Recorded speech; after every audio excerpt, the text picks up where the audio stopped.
Praise the Lord. 98ஆம் சங்கீதம் 1ஆம் வசனத்திலே கர்த்தருக்கு புதுப்பாட்டை பாடுங்கள், அவர் அதிசயங்களை செய்திருக்கிறார், அவருடைய வலது கரமும் அவருடைய புயமும் ரட்சிப்பை உண்டாக்கினது என்று சொல்லி வாசிக்கிறோம்.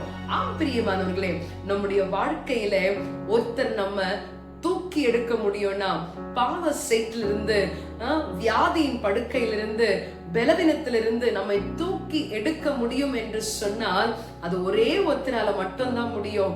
அவர்தான் நீங்களும் நானும் ஆராதிக்கிற ஆண்டவராகிய இயேசு கிறிஸ்து.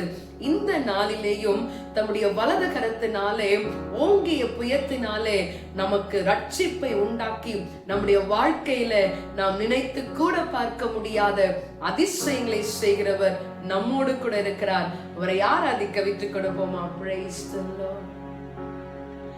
ஓங்கும் புயமும் பலத்த கரமும் உன் பக்கமே உண்டு, தாங்கும் கிருபை தயவு இரக்கம் தாராளமாயுண்டு,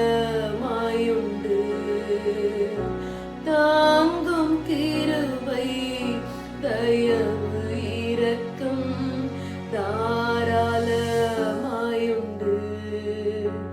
ஆண்டவரே, தம்முடைய ஓங்கிய கரத்தினாலே, புயத்தினாலே ஆண்டவரே எங்களுக்கு ரட்சிப்பை கொடுத்து எங்கள் வாழ்க்கையிலே அதிசயங்களை செய்கிறோம். கரத்துல இந்த நாளை ஒப்பு கொடுக்கிறோம். எங்கள் வாழ்க்கையிலையும் இந்த நாளிலே ஆண்டவரே நாங்கள் காண வேண்டிய அதிசயத்தை எங்கள் கண்கள் காண கிருபை பாராட்டும், ஆசீர்வதியும். இயேசுவின் நாமத்தில் ஜெபிக்கிறேன் பிதாவே, ஆமென். God bless you. Have a blessed day.